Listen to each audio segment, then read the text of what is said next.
You didn't ask for it, but you need to hear it. Hot takes and bold opinions today on staring at your spouse. The worst job interview ever and a religious experience you'll want to tell everyone about. Hallelujah. We are going to say what needs to be said, even if no one asked. She is Rebekah Black. I'm Dan O'Malley, and this is Unsolicited. A mom's post on social media went viral because it sparked a massive debate about parental responsibility and spousal expectations. Lisa Kerner is her name, and her unpopular opinion that she posted to her TikTok says this might sting a little, but it has to be said. Your husband should be able to take care of your kids on his own without you needing to leave a 3-page instruction manual or stressing for their health. Prove me wrong in the comments. She's 100% right. Yeah, I have scoured her comments. I can't find anyone saying she's wrong because she's not. I mean, she's right. No. Yeah, if you have to have a notebook of how to handle your child when mom is away, you're not doing your part of the job, Dad. I hate to break it to you. So let's look at some of these comments because I was curious about them. One, to see were there any brave slash Yeah. idiotic souls to be like, yeah, you're wrong, Lisa. Right. I, Don't I, d- momsplain me. I do need an instruction manual. If it's good enough for the dishwasher, it's good enough for Timmy. Oh, Um, Lord. so some of the more popular comments: if I could babysit babies at the age of 13, how can a grown man not be able to look after his own child? Facts. Oh my gosh, that is so spot on for real. Like I was babysitting at 13 and I probably had no business doing so. Well, are those children alive? They are. They're all alive and happy and married now. It's crazy. Oh, well, there you go. Not only are they fine and that they survived your babysitting, but apparently you're a good luck charm, Yeah, they're thriving now. It's all me. taking credit for all of it. Yes, at 13, no That's right. less. Had nothing to do with their parents. It was the 4 Nope. hours you spent with them. Yep. Yeah. Congratulations. You could actually Thank you. probably sell that. 'Cause people are very desperate these days.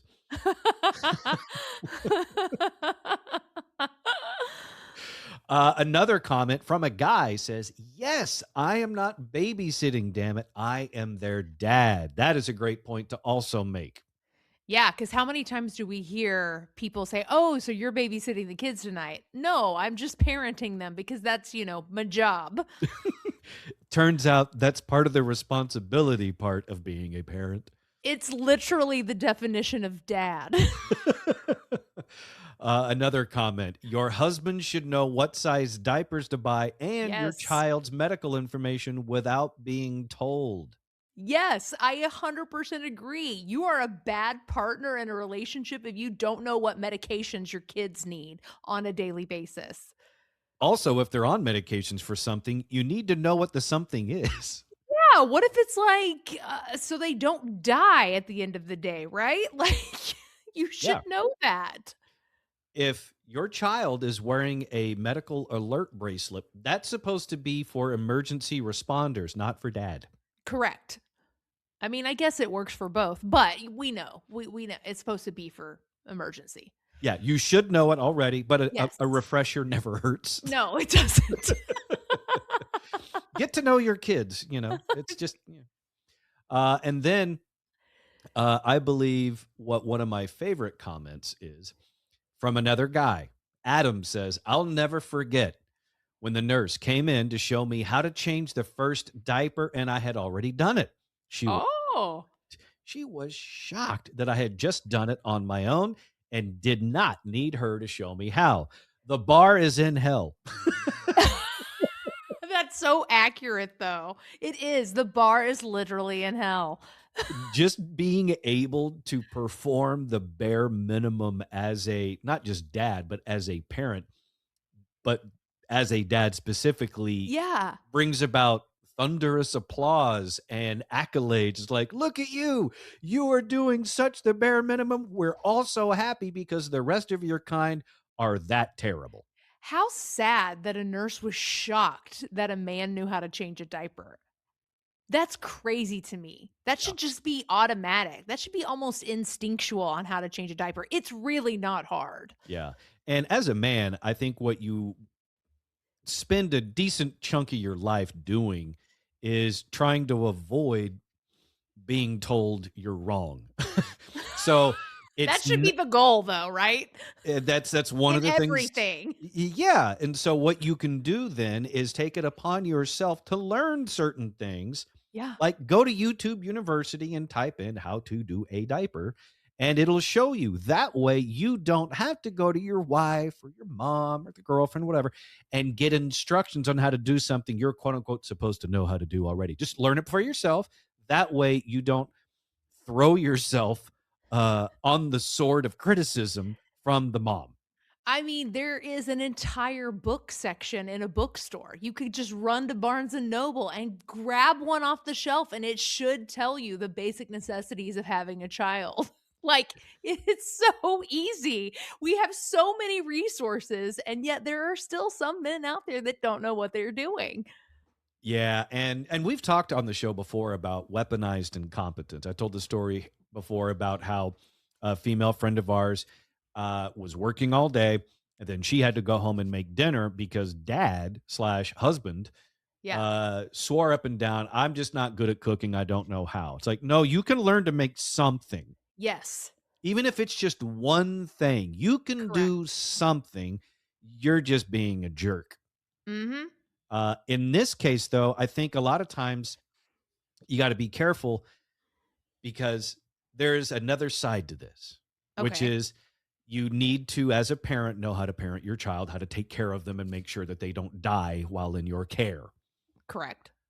Um, but if it's ladies' night and mom's going out with the girls and you are now tasked with taking care of the children, and when she gets home, everybody's okay, she then should not complain about what he did or did not do throughout the evening.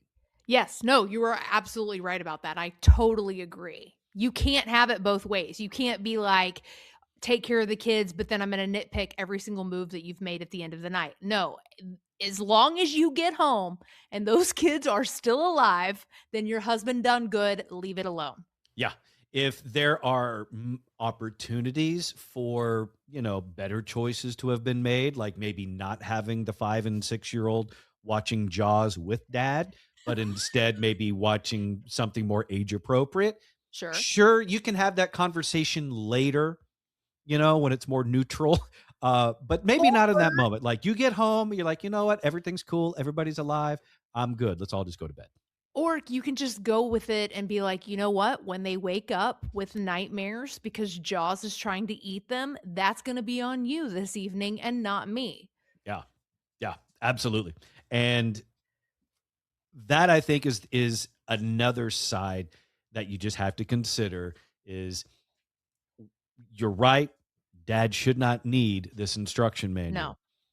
But if you nitpick everything about what he did or didn't do, then he's going to say, you know what? Fine. In the future, you just tell me how you want it done so we can avoid this. Print me out the instruction manual for the kids, not because I don't know how to take care of the kids, but because I'm trying to avoid some unnecessary conversation where you complain about how I did it. Or they're never going to do it again. Like if you nitpick enough and you yell at them enough about the way they've taken care of something, they're just going to be like, "All right, cool. Why would I do it again? Where's the incentive to hang with my kids or take care of them while you're gone and let you go on a girls' night?" They just won't do it. And what is that going to lead to? Not a very happy marriage. You parenting the children by yourself Exactly. permanently. Single mom. Now your vlogs on TikTok are going to take a bit of a shift. Yes, yes, you're gonna be bitching about your husband all the Mhm. time Yeah, to everyone. and now you're having, like, those custodial parent type, complaint sessions when you're looking for backup there. Yeah. But, this does need to serve as a huge wake-up call to a guy. It's like, look, it really is sad how little you have to do Yeah, to be a superstar. you're right. It's sad that we even have to have somebody on social media say this out loud. Like, "Hey, you don't need a manual for your kid because it's your kid. You should already know this." It's sad we even have to talk about that. And it's kind of hard for me because I'm a guy that will actually read the instruction manual on Sure. things if I can't figure it out on my own. Because there is sort of a give up factor, and your pride takes a hit and you're like, all right, I have to go to the instruction manual now because I have no other choice. Yeah, it's like with driving, I have to ask for directions. I didn't wanna do that. I thought I could figure it out on my own. Yeah, there is it's an ego blow. I get it. And you don't, and as a guy, I don't tell my male friends that I went to the manual. Mm-mm. Of course not. Why would you? That's pride. You say, no, I figured it out. I figured it Yeah. out. Yes. I figured out that Timmy's allergic to peanuts the hard way. We had to go to the emergency room. Shots were taken. It was a whole thing. Had I just read that bracelet on his wrist or the manual that the wife left, but I was too proud to read it, Timmy would be alive today. R.I.P. Timmy. R.I.P.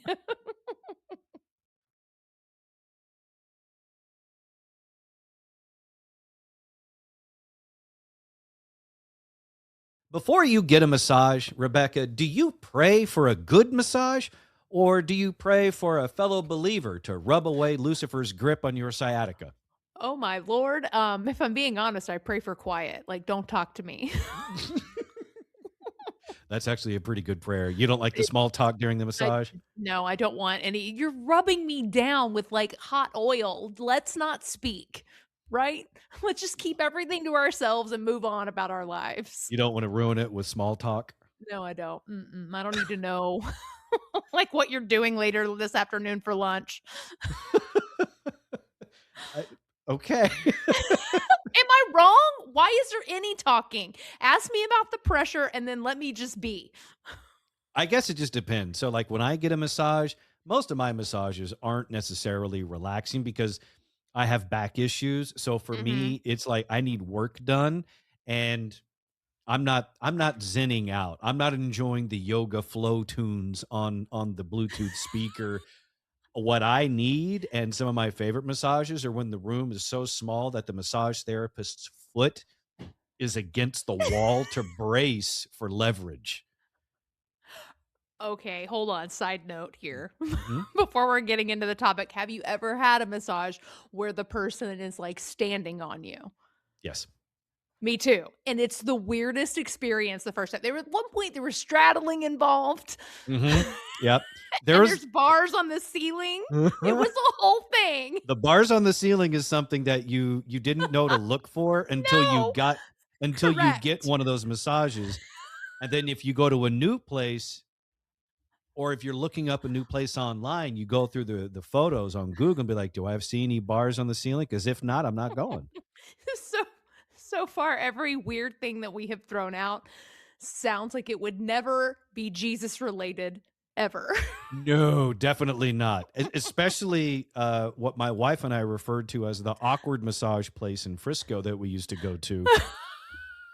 Like, That where there's a solid chance something else might happen afterwards. they're like, we've both have, like, because we don't like doing the couples massage in the same room. Like, to us, it's weird because we both like a massage. It's like, get in there, Yeah, we're not same. in You there wanna for a romantic couples massage thing. It's like, you go to your room, I go to mine, right. and they do their thing. But then afterwards, after we went to this massage place a couple of times, we would then confer and be like, did this thing happen to you? Did it seem Yeah. like it was Yes. right on the edge of Yes. being illegal?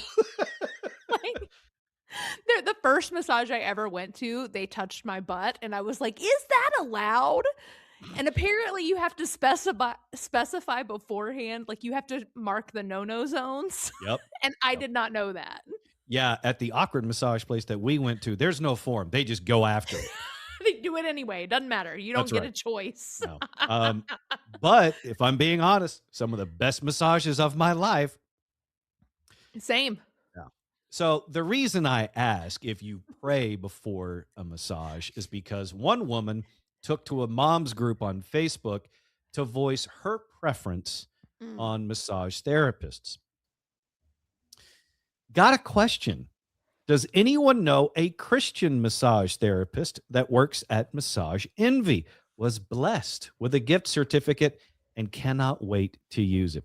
Just prefer same faith person laying hands on me. Thank you very much. I am Wow. fascinated. Why? Why do you need to know what religion the person who's doing the rubbing is? I Why is that a factor in anything you do? It is amazing because this reminds me of previous episode where someone had posted on a group on Facebook something similar, but it was about finding someone who's also Christian to do her nails. Yeah, we talked about this. Yeah, so I mean, that's thick with irony as well, looking for a Christian, nail technician. Mhm. Um, but it just seems so odd to me to be so faith centered that you only want your beautification methods and people to be of the same faith as you. Yeah. And I don't know why. What is that bringing to the table that's different than someone who isn't of the same faith as you? I have a theory on this, and I don't know how accurate it may or may not be. So I'm going to throw it at you. You tell me. Okay. Okay.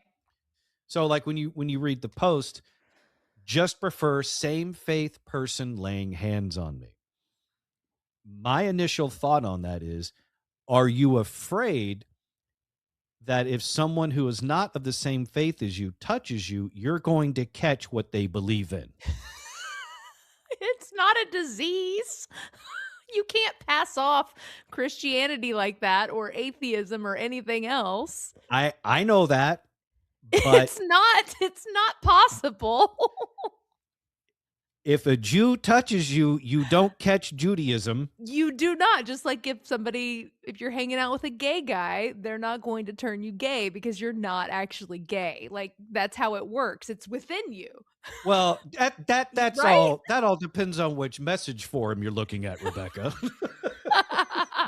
Because some people ardently believe that if a gay touches you, you're now gay. That's true, which is wild. Yeah, That's so wild. that's not true. That's just an excuse that you use I think to so. try to get out of the behavior that you involved yourself in, that you're trying to remove any accountability for. He touched me. It wasn't my fault. He touched me and I couldn't help myself. Right, yeah. Yeah. Anyway, Yeah. so yeah, if you're a Christian and a Muslim is giving you a massage, you're not going to catch Islam. No, you're not. That's just it doesn't transfer that way, unfortunately. Or Um, fortunately, I don't know which it is. on the other hand, maybe this isn't as stupid as I think it could be, because in the Christian faith, laying of hands is very instrumental to certain parts of the religion, like being baptized. You're being held and then Sure. waterboarded for Jesus. Um, um, Jesus healed people by laying hands on them and touching them. He rubbed feet. He uh, did, eh, true. He anointed with oil, absolutely. so maybe there is something to it. Maybe this is maybe this was the day of church I missed growing up, where they talked about if someone touches you, you catch what they have. I Again, think I must have missed that session as well. and I went to a lot of churches, Same, different denominations, and same. I feel like I would have come across this theory at some point. So let me ask you then: does my theory hold water that some people might just believe that if you get touched by somebody, you catch what they got? And I'm not talking about the flu. Yeah, no, I mean, I think you might be onto something here. I've never really dove this far into it, but I think you might be right. I think people honestly and truly believe that if you're around something long enough or near something long enough, or God forbid, hands are laid upon you, that you will become whatever that is. And I'm not sharing this theory out of mere speculation, because I'm drawing on this theory from my own family. Oh, There is a woman who has long since passed, thank God, that I knew as Grandmother Glick. okay. She resided in Pittsburgh, Texas. Oh, I know Pittsburgh. Hmm. If you were smart, you knew to It avoid it because of this woman. It's definitely probably more of the fire and brimstone type of churches. Yeah, I would think so. Yeah. And also really big on the segregation. So what I mean by that is Oh! grandmother Glick kind of held that same thinking that if you got too close to a person of color, Oh something my. bad might happen. Oh my. So I don't think it's a huge stretch in a small mind like hers or someone like her to think, well, I just want to make sure that I have the proper faith people touching me so as not to catch what they got. I mean, I it makes sense. It does. I'm sad to say that it makes sense, especially for in our area. We're in the Southern Bible Beltish area, so I guess, yes, you are correct. It does make a little more sense. Yeah, and I'm honest to God, no pun intended, looking for any other reason why someone would only want to be massaged by a same faith person. I can't think of any other reason. No, not at all. Do you think the Jesus massage comes with a happy ending or some sort of spiritual awakening, if you will? Oh, it might be, yeah. I mean, here at Holy Hands Massage Studio, we don't offer happy endings, but we do deliver miracle finishes. I see what you did there. Thank you.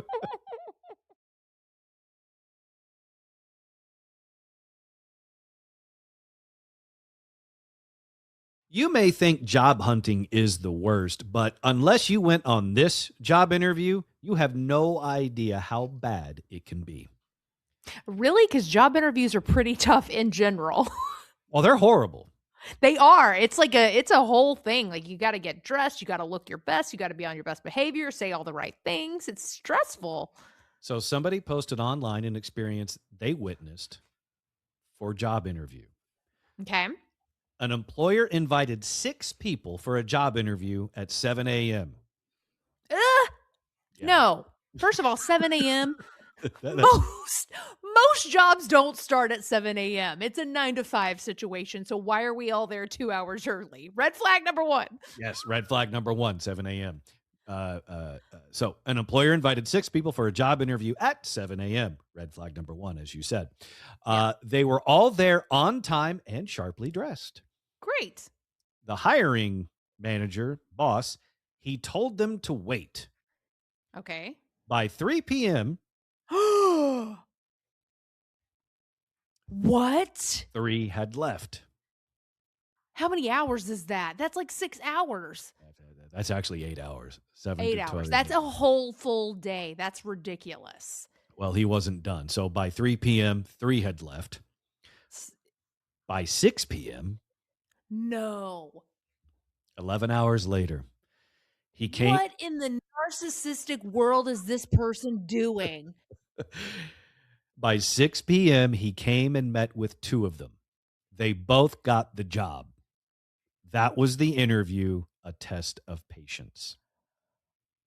Oh, that's not patience. That's just messing with people's lives just to mess with them. Yeah. Like, think about these people who they need a job, right? Mhm.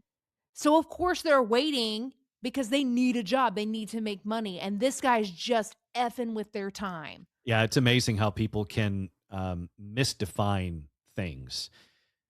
This hiring guy, this boss, whatever, he is confusing uh, desperation for Yes. determination.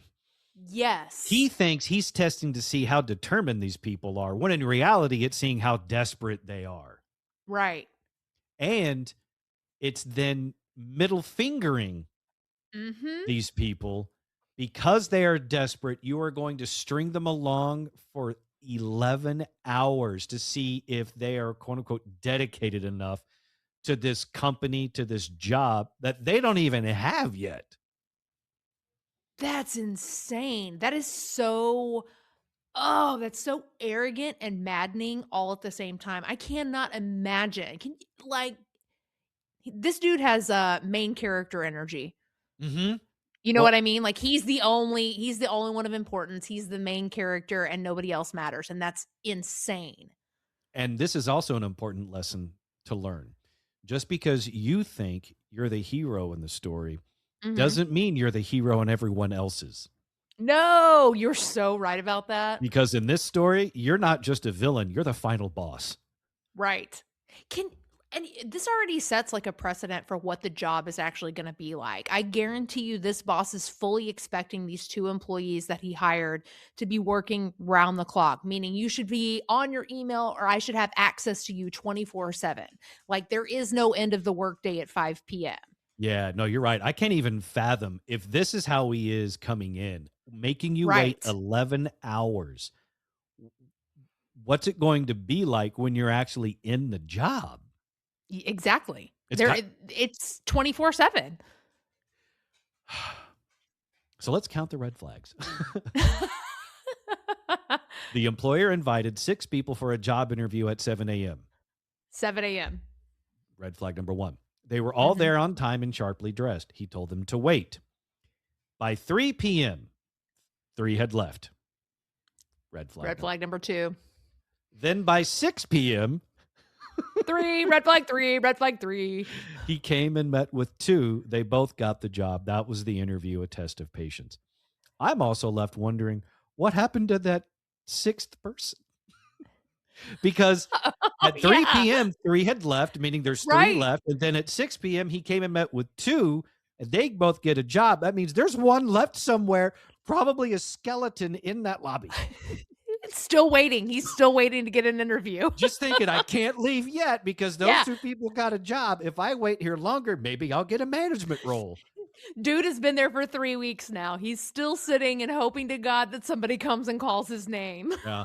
And this is one of those things. I have another theory. I feel like job hunting and dating are very, Yes. very similar.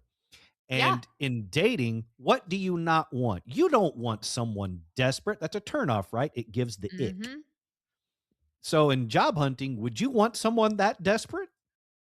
No.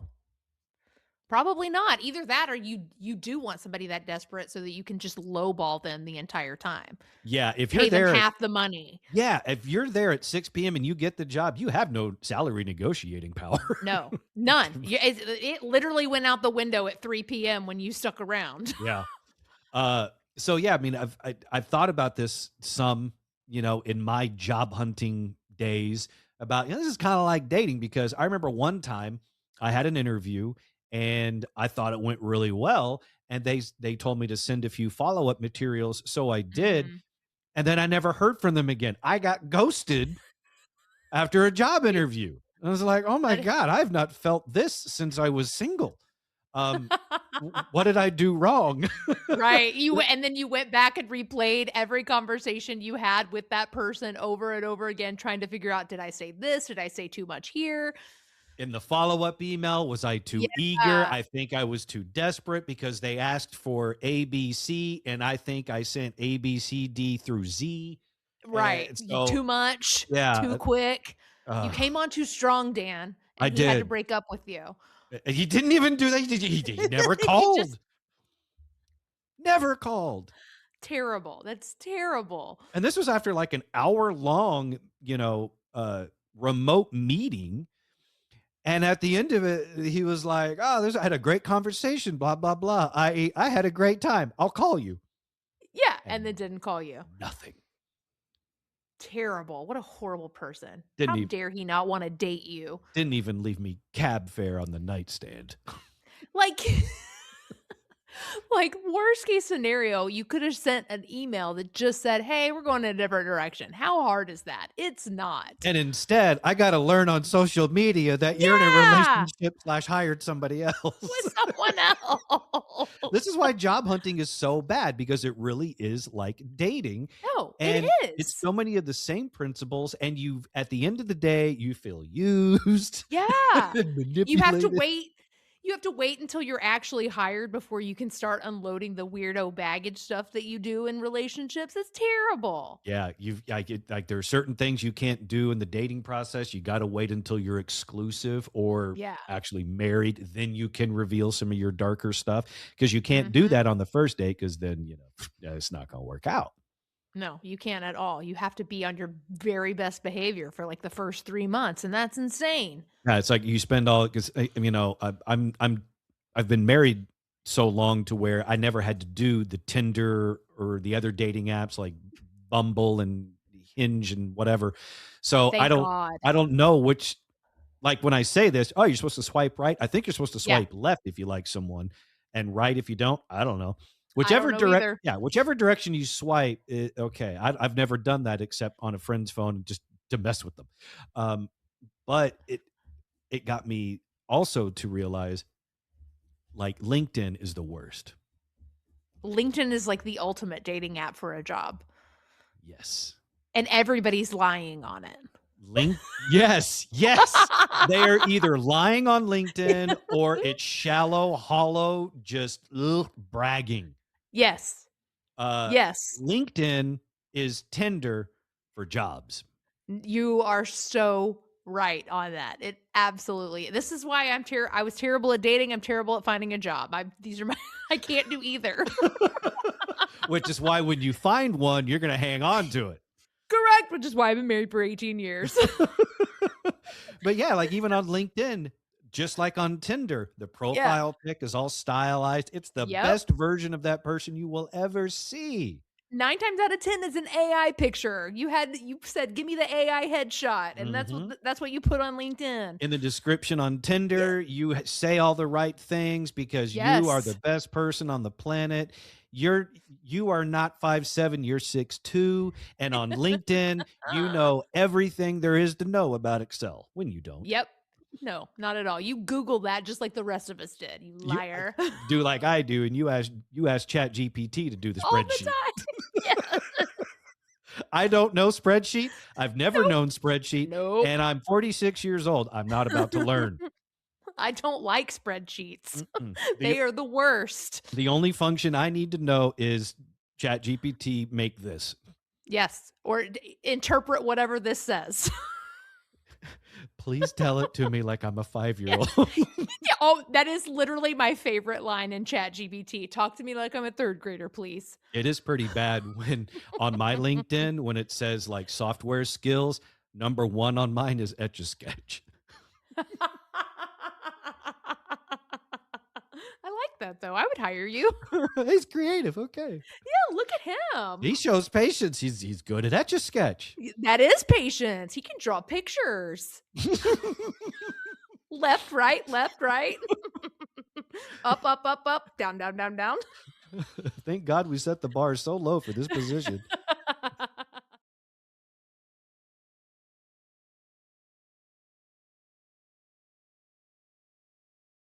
Rebecca, you will be shocked when I tell you that a man told me and my wife we should be looking at each other and not the TV. Oh, oh, okay. But I mean, that's kind of good advice, right? On the surface, yes, but don't open up my front door, walk into my living room, and tell me and my wife. Oh, wait, hold on. I love that you do not want unsolicited advice. Yet, what are we doing right now, Dan? Giving unsolicited advice. You just made my brain hurt. I Oh, like it's the you broke it me. said, "I don't want you to say anything to me, but I'm gonna go on a podcast and talk about it." Yes, do as I say, not as you Correct. do to me. Correct. Yeah, I'm the only unsolicited opinion that gets to spout off. I don't want to It's hear the your only non. I'm the only one that counts here. That's right. If your name's not Rebecca, I don't want to hear your whatever. All Oh, right. I feel loved that I get a step above the guy who told you to look into your wife's eyes. You're a step above the parking lot guy outside the sports bar. Oh, I'm sorry, he was in the parking lot at the sports bar. Yeah, that's actually where this story takes place. Well, first of all, you're in a sports bar. You're supposed to be looking at the television. Thank you. He obviously has a different belief system when it comes to the sports bar environment. Okay. All right. So there we were. We parked the car. We're going to go inside the sports bar because NFL playoffs were on. We wanted to watch a little bit of the Eagles game because we were hoping they would lose.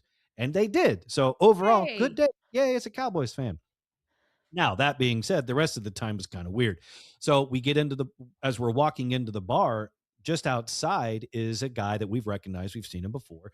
and he's got a drink, and he's smoking a cigarette, and he's also got 3 other people with him, and they're passing a joint around. So they're smoking some weed as well, having a great. Okay. We notice it, don't think anything of it because at this place, that's standard. We go inside, we're there for 30, 45 minutes. And while we're there, we sat next to a lady that we know from a different establishment. She's a bartender. So Okay. we're having a friendly chat with her, catching up. How you been? What have you been up to? Blah, blah, blah. And then after about 30, 45 minutes, the guy comes in from the parking lot. And then he starts rubbing his hands all over the girl next to us. Oh. And it's like, oh, and she's obviously willing. And so, okay, these people look like they might be kind of in a relationship here. It Right. just kind of popped up out of nowhere. And we just did what you do when you're on the bar stool next to that. You just try to ignore it and focus on the game. And then later on, we're gonna talk about how this dude's all over our friend Yes. when we get home. Well, and it was, it's like after they left, we looked at my wife and I looked at each other and go, oh, so they're dating. Yeah. Did not know that. Yeah, well, new information. Yeah. So they're canoodling next to us for, I don't know, 15, 20 minutes. They ordered some food to go. When the food comes, they then pick up the food and they're starting to walk out to leave. And as they leave, she crosses in front of him and then he leans into me and looks at my wife and looks at me and then looks back at my wife and says, you know, you guys should look at each other, not the TV. Okay, but wasn't he just outside for, like, 45 minutes not looking at his lady? Yes. Yes. So how is he in any position to give advice when he doesn't even follow his own advice? Preach. Like, what? This guy's just a walking hypocrite. Right, like, why did he feel the need to impart that little nugget of wisdom on you and not do it for his own self? Because in my mind, I think he sees himself as the ultimate be all end all of everything. Like everything's on his timeline. So Okay, once he was done, whatever he wanted to be doing outside, then he would go inside and then canoodle with his girlfriend on his schedule, on his terms, not gotcha. necessarily what she may have wanted. Like maybe she wanted him next to her the whole time. Yeah, I don't know if she ever got that option. But he sure had no qualms in leaning over to me and my wife, strangers, by the way, and right. telling us what we should be doing with our romantic selves. Look, I am a huge fan of, coming up with advice for other people and giving my own opinion, but no way in hell am I gonna go over to the table and impart my wisdom on you in real time. I'm No, going to talk bad about you later when I get home or at the table next to you. I'm not going to tell you that's what you should be doing. that's because you're a normal person. Normal people talk about you behind your back Correct. where you can't hear it, as opposed to confronting you with it at the moment, because that's not your business. Right. So what did you do? Were you just like, "Okay, man. That's Thanks." pretty much verbatim what I did. We were both kind of shocked, like, "Who are you to tell us what we should be Right. doing? What get?" So we were just like, "Okay, all right, yeah, all right, yeah," and that was it. Also, because we obviously knew he was high, and Yeah. they both had been drinking, so no matter what we said or did in that moment, it was not going to be remembered. That's a good point. Yeah, you might as well just kind of, like, let it go. I do appreciate how weirdly invested in you he was. That's an excellent point. I hadn't thought about that. Like he was Yeah, because like he concerned for our relationship is like, he "Hey man, really was. you really need to connect with each other and not that television." Yeah, it's weirdly sweet on one level and also horrifically wrong on another. Yeah, that's super inappropriate. I mean, I could have asked him back. It's like, so for you then to feel super connected to your girlfriend, do you have to spend 45 minutes in the parking lot smoking weed first so you can get your mind right to be in that for her? Yeah, that's right. You gotta be high in order to be with your lady. What does that say about you, man? Mhm. He couldn't have answered you. There's no way. He would have been like, and left. That sounded exactly like him. Have you met him? Yes, we know each other. You sent him, didn't you? I did. I was like, "Hey, can you find Dan and Tara?" It is just amazing to me how some people have absolutely no shame and will go up to a complete stranger and stick their nose in their business like that. I can't wrap my brain around anyone that does that. It's amazing. No, it's kinda wild, right? But at the same time, I'm also like, isn't that what we do on this podcast? Stick our noses in other people's business and then talk about them.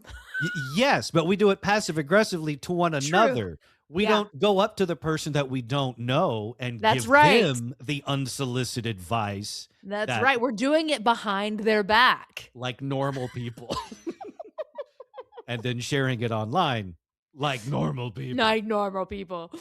And maybe they'll see it eventually, and then it will be good because Yeah, they'll hear what they needed to hear, but you and I exactly. didn't have the courage to tell them to their face. Just cowards over here. Thank God for a microphone. That's the only way I can tell anybody how to do anything is I got a microphone. That's right. This is the only way I feel powerful. Get out of our way. Have microphone and opinions. Oh god. Okay, I think that might be enough unsolicited for today. We're like unhinged. Yeah, that's when we should change the name of the show to Unhinged. Done. That's yeah. Done. If you are listening to Unhinged, follow the show so you don't miss an episode. And if you're watching us on YouTube, be sure to like and subscribe. For Rebekah Black, I'm Dan O'Malley. I swear to God, we're normal. And this was Unsolicited.